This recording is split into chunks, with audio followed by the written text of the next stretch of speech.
Welcome to the Apartment Operators Podcast, where you can learn from experienced operators what it really means to be an apartment operator. No fluff, no sugarcoating, just the raw, unfiltered truth of the ups and downs of operating multifamily communities. Welcome, everybody, to the Multifamily Operators Podcast. This is Joseph Goslan, your host, and today we have David Toupin. David, how are you today? I'm doing great, man. It's good to catch up with you here. Thanks for having me. Awesome. Yeah, thanks for coming. We usually start the podcast with just a few minutes where our guests tell our audience who they are, what they've done, just so we'll have a better background of who you are. Awesome. Yeah, so nice to meet you, everybody. I'm David Toupin.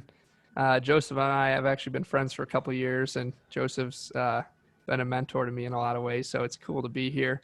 I'm a deal junkie. I guess it's probably the best way to describe me.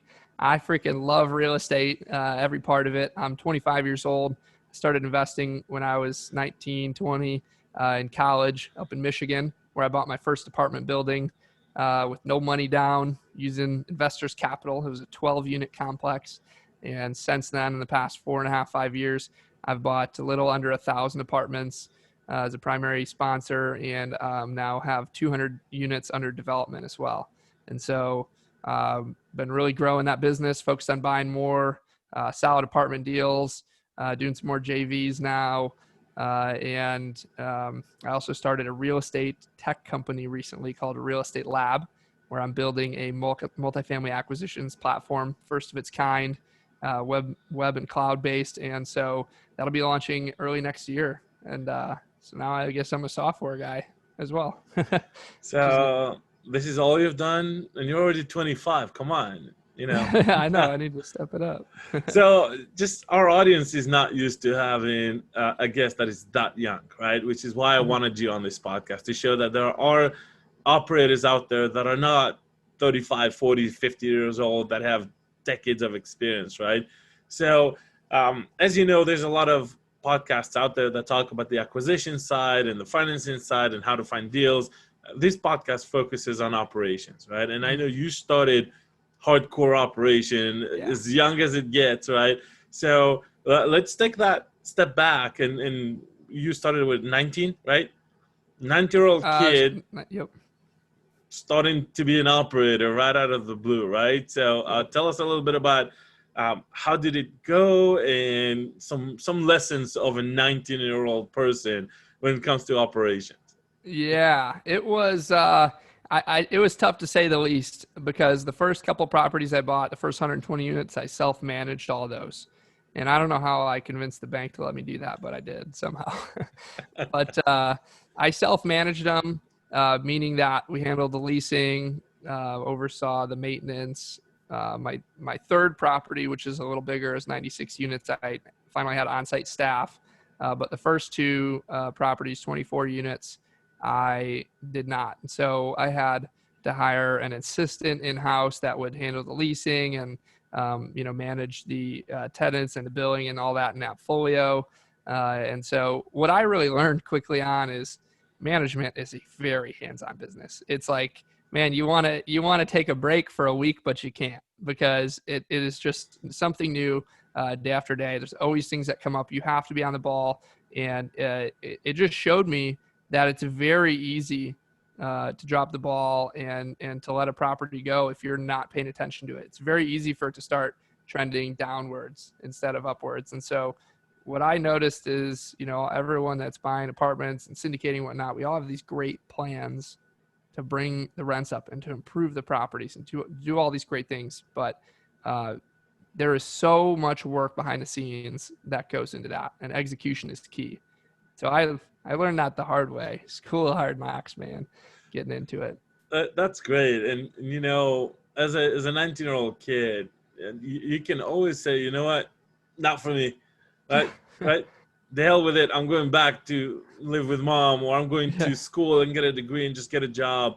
What got you through all those obstacles? What got you through all the pain? Because there's a lot of pain in what we do. But, it takes a special kind of person to persevere through all that and still want to buy more, right? Yeah. So what was it for you? What got you through all the pain? Yeah, I mean, I mean, you know me a little bit. I'm just like highly motivated to continue growing, and I wanted to keep buying more and more properties. And for me, it was just like that was just the only option at the time. I mean, I probably could have hired a management company, but I did it myself on those first couple properties. I instead of charging 8 to 10% on the small properties, I charged like 4%. So I really wasn't even making as much as I should. But I did it because I really wanted those first deals to go well and to get a lot of money to the investors. And so I also knew that being hands-on for a little while would probably slow me down and buying other deals. But what it did was I learned so much. And so, and funny you say that because I actually did live with my mom and my parents, right? I was living with them. So you could probably recall me put that around with a car and down to the properties to go change a light bulb outside or whatever. I was that hands-on. I was doing a lot of little things every day. Sometimes I'd even go in and paint a unit to save some money. I'd do it myself. And so, there's just a lot that goes into it. Figuring out that it's not as simple as just doing it online either. Somebody's got to be there every season when it starts getting dark earlier to go in and change the timers on the outdoor lights. I mean, somebody's got to be there to do that so it's not dark in the parking lots and it's not unsafe. There's just all these little things that you start figuring out. And so I just realized, like, man, this is a very constant headache. And for me, I really did not, it's to this day, I don't like management. I like subbing it out to third party because of it. But the biggest learning experience was when I moved on site and I house hacked that larger property.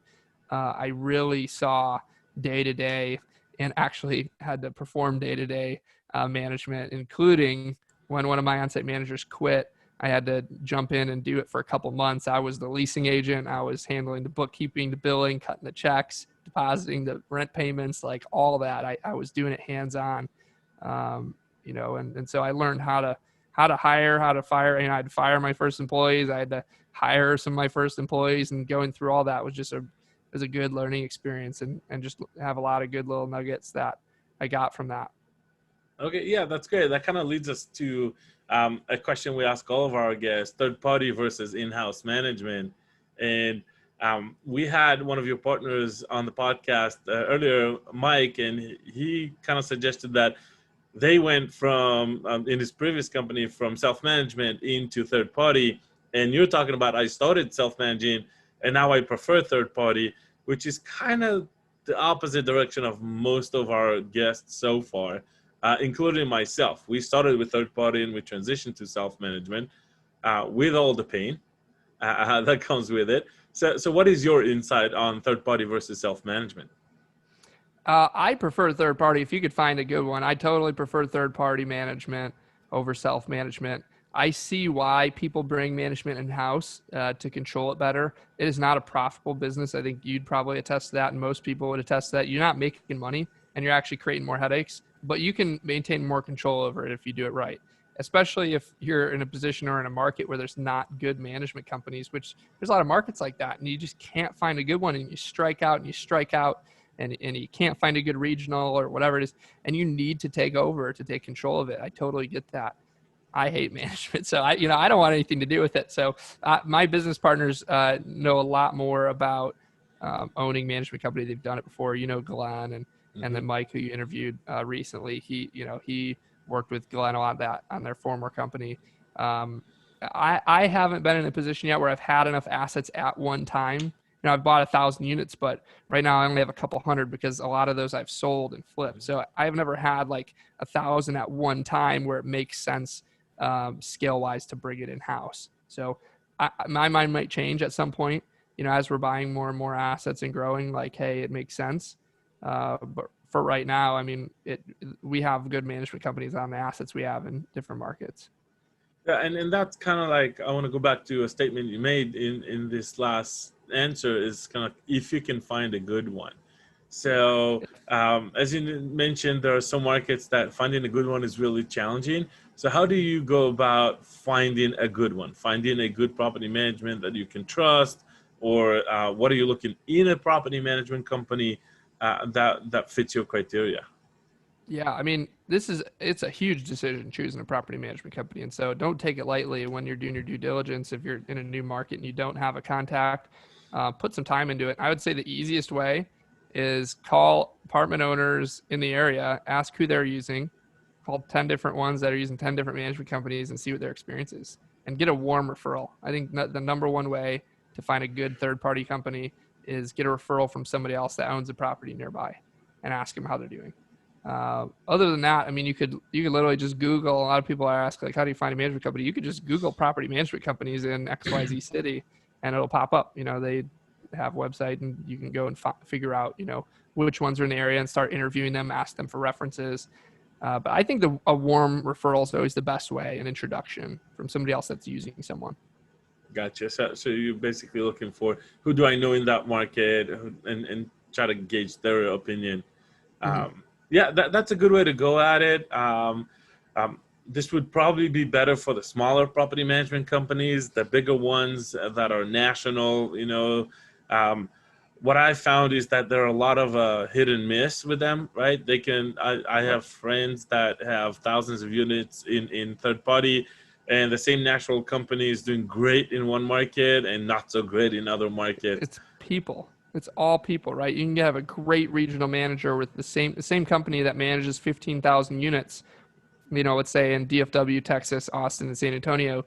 They might do a great job in Dallas because they have a really great regional on your property and some good on-site staff, but they might do terribly in San Antonio where they have, you know, the employees aren't so great, you know, so it's people. People is everything. And so I can see why, you know, once you get to scale, you want to bring it in-house because you could then control and go hire the right regional, hire the right on-site, and you're more in control of that.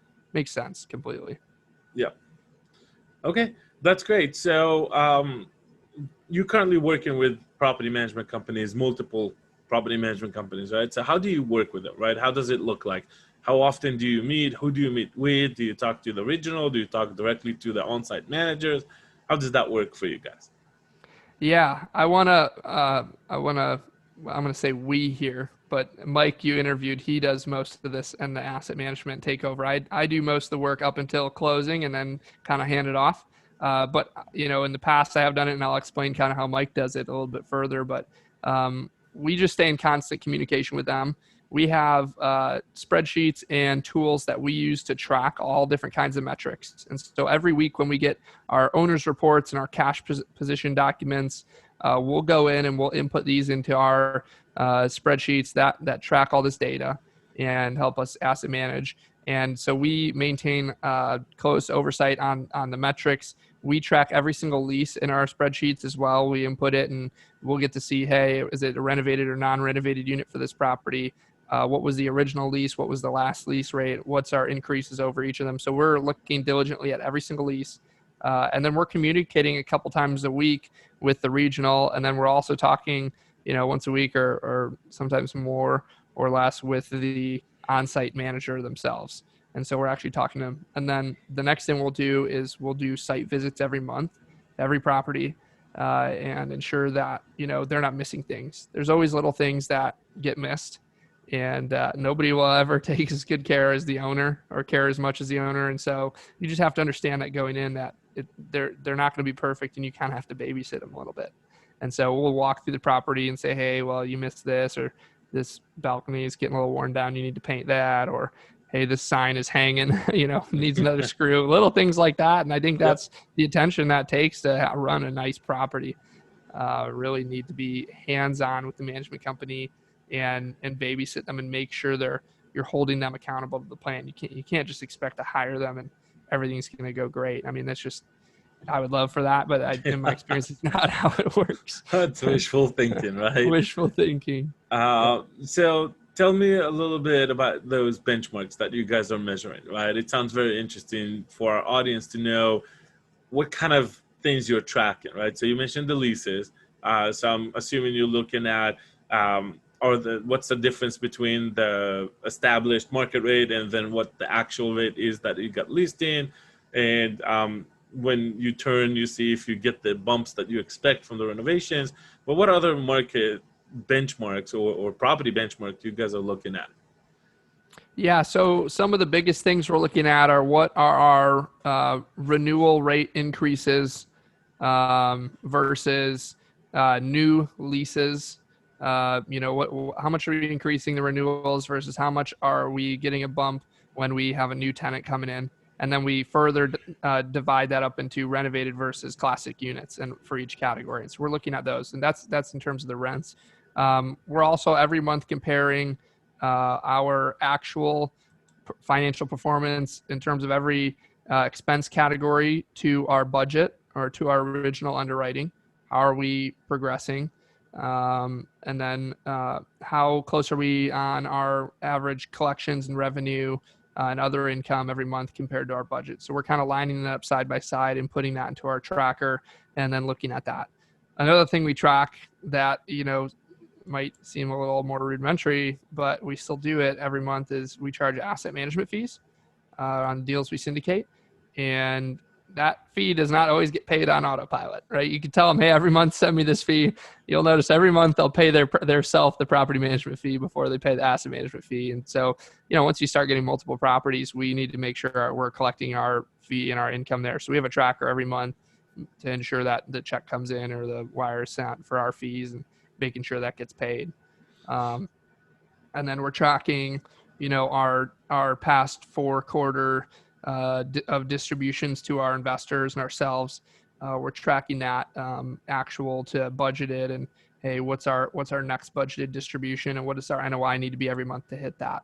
And then on top of that, we were tracking our monthly NOI and T3, T6, T12, and what's the current valuation of the property based on that at all times. Gotcha. Okay. Yeah, that makes sense. You look at all the parameters and you also look at the big pictures, right? What is the property value? How are we improving or not improving? And do we get the progress against the original plan we set up to go on, right? Yeah. That makes a lot of sense. So I know you guys do a lot of value add. I know you've done that in your previous deals as well. One of the questions we repeat and ask our guests is kind of like, when you come into a value add project, other than increasing rent and implementing RUBS, which is an answer almost everybody gives us, right? Give us 2-3 other things that you guys do to increase income. We'll touch on the expense side a little bit later, but just other ways to generate income streams, other ways to increase income on specific line items, things that you've done in the past, because I know you've bought properties, improved, and sold them, right? Where was the best bang for your buck other than RUBS and rent? Yeah, I mean, once you have rent and you're doing RUBS and you have your other main, like say there's storage on site and you start collecting. I just bought a portfolio of 11 apartment buildings. Most of them have basements. This is up in Michigan, and they they have storage, but they weren't being charged for. So we're going to go in and implement a plan to start charging back for the the cage storage lockers in the basements. Stuff like that. I mean, I think once you have your other income in line and you're collecting, if you look at it on a per unit basis, I'd say most properties on average collect between well-managed properties with a good management company will collect between 300 to 500 per unit annually. And other income, if you're below that 300, I think there's room to grow. If you're above that 500, like you're doing a hell of a job. And so if you're in that range, I think what people then, the next level of this that people forget about is that once again, the people aspect of things. And, you obviously you budget in when you're buying these properties, what's my, potential loss to lease concessions, bad debt and all that stuff. And our rent collections, we obviously focus on, but how can we improve like resident retention, right? And how do we improve when we have renewals or lease up, new leases? Like, how do we improve people staying longer, less vacancy, more retention? Like, it's a people thing. People will stay there if they really enjoy living there. The property's always kept clean. So like, paying attention to the little things, always keeping a clean property. Like, I'll pay extra for cleaners just to have the common areas always looking great and feeling good and no trash around the property, stuff like that. And then making sure your on-site team is really on top of their customer service and not dropping the ball. And I think you'll just see naturally over time, like you're already doing all the other income. I mean, there's no secret to that. There's things you can do to add, you could add a cable contract, whatever, to bring more income. There's all these things that people know about, but like at the end of the day, what is your service like? Are you running a good property? If you were to walk through there and lease an apartment, would you enjoy that experience? Would you enjoy living there? Do you feel safe? Those kind of things I think people forget about the fact that we're providing housing to people, not just looking at spreadsheets. So if you can improve that over time, I think you'll see that your net income will just naturally go up. Yeah, I think you're spot on. A lot of people that I've talked to in the past are always focusing on leases and leasing up and getting more leases and getting more traffic, but they kind of neglect the back door. Right? There's no point in leasing 20 units if you lost 25. Yeah, Right? exactly. And every time we lose a resident, that means there's going to be a turn, and we're going to have to spend money to make that unit ready for the next person. We're going to have to spend money to market it. We're going to have to spend money for the labor of the leasing agent to go through all the motions of finding the prospect, qualifying them, running the application. So there's just a lot of cost in every turn, and that's where we always try to kind of help people understand retention is key, right? So I heard some of the key factors in retention in what you said, and we always say people want clean, safe places to live in, right? Amen. And then, one of the things that I look at our team members and evaluating them is kind of like, if I walk around the property with them and they see a piece of trash on the floor, if they don't bend over, pick it up, right, then we got a problem. Yeah. Right. That's something that I expect them to do as they walk on the property, as they see trash. If the manager walks and see there's somebody had a little party last night and it's a little trashy outside, send our grounds guy immediately out there to take care of it, or send our maintenance guys, whoever we need to, in order to make sure that this gets picked up. Dude, and I can tell a good owner from a bad owner too, because I've seen people, I've driven properties with owners, that are showing me properties, and I see trash all over, and it's like, dude, you're the owner and you're not even stopping.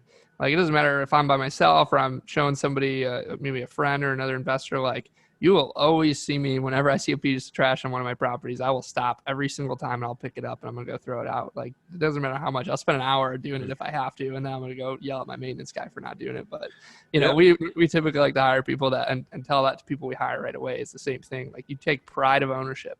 You pick up trash. Not only, it's good for the property, but it's good for the environment. But, you got to take good care, keep it clean. Exactly, and safe is the other thing, right? So when you look at exterior perimeter lights and all the maybe gates, fencing, all this kind of stuff to make sure that people feel safe is also very crucial on retention.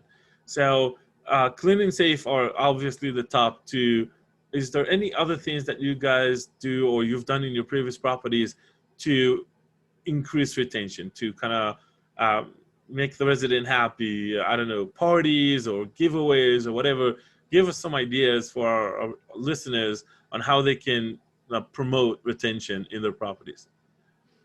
Yeah, we've done some like giveaways, like gift card type of things.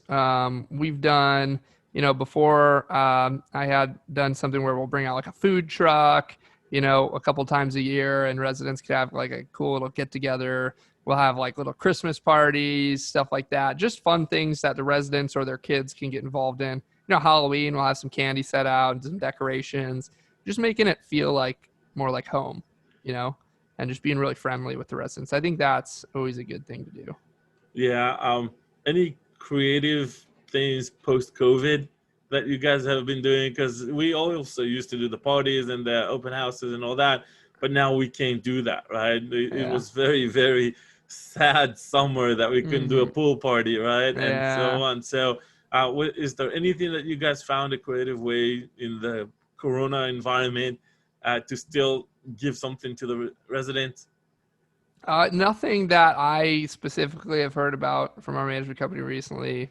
So I don't have a better answer for that. But no, I haven't really put a ton of thought into, post COVID. I know they're probably still having some small gatherings and like some candy out on Halloween. I know they would do for people to stop in, but they got to wear their mask now and stuff. Yeah, the larger gatherings we can't do. So I think that's been something difficult. I doubt you're going to get all the residents on like a Zoom call, right, to join in. And if I've rented from apartments before. If I got invited to do that, I probably wouldn't personally. So I don't know. It's a tough question. It's something I think we all have to think about. Have you guys done anything a little different? I don't know. I think after 9 months of being shut down from the world, people might actually join the Zoom call. I know they might now. You're right. They might. They might. Yeah, no, one of our properties is small enough. It's only 22 units, and it's a nicer, you could call Class A property. So what we did is we just bought a bunch of Halloween bags, like really small bags, loaded up with candy, and just hang a little baggie on each door. And we got so many great feedback. Oh my God, Wow. it was so nice for us. It was like Saturday morning for That's a Halloween. great idea. What it was so fun to open the door and find the candy. Thank you for the candy. It's like the cost was, I don't know, maybe $3 a Nothing. door. Yeah. It's nothing, but it made everybody so happy. And then that's the thing that if I could give advice on customer retention, it's never the big things. It's never the big gestures or the big parties. It's the small things, right? I think you nailed it on the head when you said customer service. But it also, whatever little things you can do for your residents, and there's a lot of those little things that you can still do during COVID. Yeah, I agree. Yeah, that gave me a good idea. We're gonna do something like that for Christmas. I like that. Well, giveaways are easy, right? Because giveaways do not require gathering, right? So we will have, for Christmas, we will have a Christmas decoration party. Who's got the nicest patio, the nicest front door, or the nicest porch, or whatever. And then we'll give away either gift cards, or what we like to give away is TVs. Because if you look at the prices of TVs these days, they drop so low. Yeah, you buy a really nice TV for like $300 or less, right? less. So it's like you can get 50-inch TV for like $150. Yeah. So usually every year I buy like 10 of them at least, nice. and then we give them away in multiple occasions throughout the year. That is cool. And then we do draws for gift cards, for paying on time, and all this kind of stuff. So we always try to make sure we engage the community. Even if right now we can't bring them all to us, we'll try to go out to them, and we'll try to reach out to them and talk to them. That's pretty cool. Yeah. So we talked about the income side of things. Let's flip the conversation to the expense, because as you know, in multifamily valuation, every dollar we increase in income and every dollar we reduce in expenses are practically equal, right? To the value of the property. So give us 2-3 ideas that you've in the past in your properties you've done in order to decrease expenses. So get more efficient. Sure. I think one of the couple biggest things, advertising costs can be reduced. And you see in bigger markets now on these, large properties we have. Before, when we were spending, ad dollars, $10,000 would go a long way, right? And now we're spending $20,000, $30,000, $40,000 for the same because these websites just increase, apartments.com, right? They increase their prices every year. And so now we're paying more for the same amount of advertising. And so one thing you can do to reduce that is implement a really good referral program. And obviously it goes on top of the customer service thing again, right? The better of an experience you provide, the more likely somebody, even after they've moved out, is going to be likely to refer your property goes up. So having a good referral program, you could spend a lot less, on that than you would on marketing, even if you're giving away, a $200 gift card to somebody for referring a tenant. If they refer a good tenant, you could drop your vacancy and decrease your advertising. Repairs and maintenance is something I see that, people on older properties are spending, $450, $500, $600, $700 a unit sometimes on repairs and maintenance. If you buy a property and you go, or if you already own a property and you're seeing really high, annual per unit expenses that are outside the range of what a typical well-run property, well-maintained property is having, which I would say, in my opinion, is between like $350, $400 a unit. If you're way outside of that or way over that, or you're double that, put $50,000 into your property right now to go repair the big headache issue things. Or when you buy a property, raise money up front, extra money, and take care of all those things. Go fix a bunch of the HVACs all at once, or go repair a lot of the plumbing, or take care of, if you have units that are constantly getting water damage, go put in a French drain outside, reroute the water, like get a new gutter system, do that big stuff up front, because the money you'll save, in NOI, let's say you should be spending $40,000 a year based on market averages, and you're spending 80 or 90 a year on repairs and maintenance. Go spend 60 grand one time, CapEx. reduce, and you're going to in CapEx, or $100,000 in CapEx, and you reduce your ongoing maintenance by $50,000 a year. I mean, it'll pay itself off in 2 years, first of all, but $50,000 at a 6 cap is like $1 million, right? So, you're increasing the value tenfold on what you're spending. Yep. You got to think about it that way. It blows my mind how these old owners don't think of things that way. They're trying to save every penny, but it's like, you realize your NOI gives you exponential increase over what you're spending. So, yep, things like that. That's great. That's great. Yeah, a lot of people are looking at things black or white. I have to do this or I do that. Should I do this? Should I do that? And life is never that simple, right? Usually the answer is it depends. So we've had the usual conversation. It's like, okay, we have a resident is up for renewal, and he's $100 away from market rate. And we talk to the resident, they say, I can only go up $50. Is it worth getting them out and renovating the unit and spending the money to do that? Or should we leave them and take the $50 loss to lease, right? Well, it's not a black and white answer. It depends. If I'm in ongoing smooth operation mode, I want the tenant to stay, right? Because for $600, I can't turn that unit, correct, right? On the other hand, if I'm gearing up for a refi or a sale and I want to show max rents and I have a 99% property occupied property with a waiting list, might be worth my time to get it out, put the CapEx in so I can increase the NOI. Yep. So again, it all depends on which stage of the property life cycle you are and what your considerations are. Agreed. Totally agree. Awesome. Well, I know you have a hard stop soon, so I want to ask, well, this is a question we usually ask our guests because they are more mature than you are in age. What would you tell young David? But David is young, right? David is young. What would I tell younger David? Yeah, let's see. What do you say to younger David?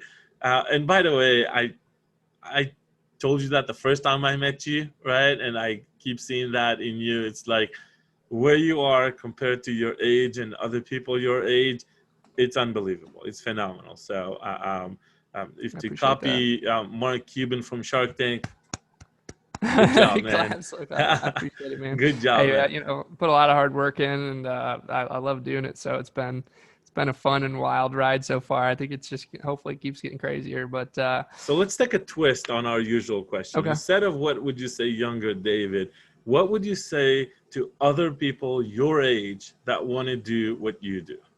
How can they be like you? How can they be successful as you are? Work as hard as I do. That's the first thing. I mean, if you really want the level of success and you want to do it early and young or wherever you are, really, I mean, expect to put in a lot of time and really just grab onto the industry. If you love this and you love like apartments, right, which is what we do, you've got to really want to master it. And I think that's one thing that I've done since I've started is every aspect of it I want to learn, I want to get better at. I'm hands-on. I don't just like half-ass it. I'm like fully immersed in it because I want to become an expert at it. And so, I think the time I put in reflects that, the 80 hours a week, every week for years and years and years is, that's just what I do. And the time I put into it has really helped me become that. So I think that's one thing. And if I were to give a little bit more technical advice, learn the numbers because this is a very numbers driven business. And you can be the back of the napkin type of person. And I've seen it work, but I've also seen it go wrong. To date, I've never bought a deal that's lost money. I've never not hit projections to investors. I've only exceeded on every single deal. And the way I do that is I'm really conservative. And I think we buy right, we buy the right kinds of deals. And now, I'm not going to say I haven't also gotten lucky with the market doing very well over the past couple of years. But in general, I think, if you really understand the numbers, you can avoid buying deals that otherwise would be bad. So know the numbers. Sounds great, man. And you know what? I think another attribute that I can attest from the side is being humble, right? Because everybody at your age would be looking at the nice cars and the nice watches and then whatever it is. And you just said 10 minutes ago, if I see trash on the floor, I'll stop. I'll go pick up the trash, even if it takes me an hour, right? So it's not only hard work, it's also the attitude of, it's like, I'll get my hands dirty, I'll do whatever it takes. Absolutely. Right? And I share that same mentality with you, right? If I need to load the trash in the back of my truck, or drag a trailer, or go put on some maintenance T-shirt, and do whatever you need to do. Man. I love that. And we do that all the time. So it's kind of like, I think that's another very important attribute that you have, that people your age could really gain from copying. Yeah, I think that's key too. Yep, I agree. Awesome, man. I know it's been short, but there's so much value in this conversation. I really appreciate you being with us. If our guests want to find you, reach out to you, invest in one of your deals, how can they find you? And obviously, we'll put everything in the show notes. Yeah, so our website is obsidiancapitalco.com, and probably the best way to reach me personally is through Instagram, if you have it. Most people do nowadays, so it's at Real Estate Jedi is my handle. Real Estate Jedi. Good job, man. Give me a follow. Thanks, brother. Awesome. Thank you so much for being with us. And for you, the audience, if you want to hear more podcasts with operators, just subscribe to our podcast wherever you are, iTunes, Teachers, SoundCloud, even Amazon. Right now we're on. And give us a review, 1 star, 5 star, whatever you find it. We appreciate it. Thank you so much, and we'll talk to you soon. Thank you for listening to our show. If you want to enjoy more episodes, please subscribe on iTunes, YouTube, Stitcher, or SoundCloud. For questions or feedback, please visit our site at www.aptopr.com.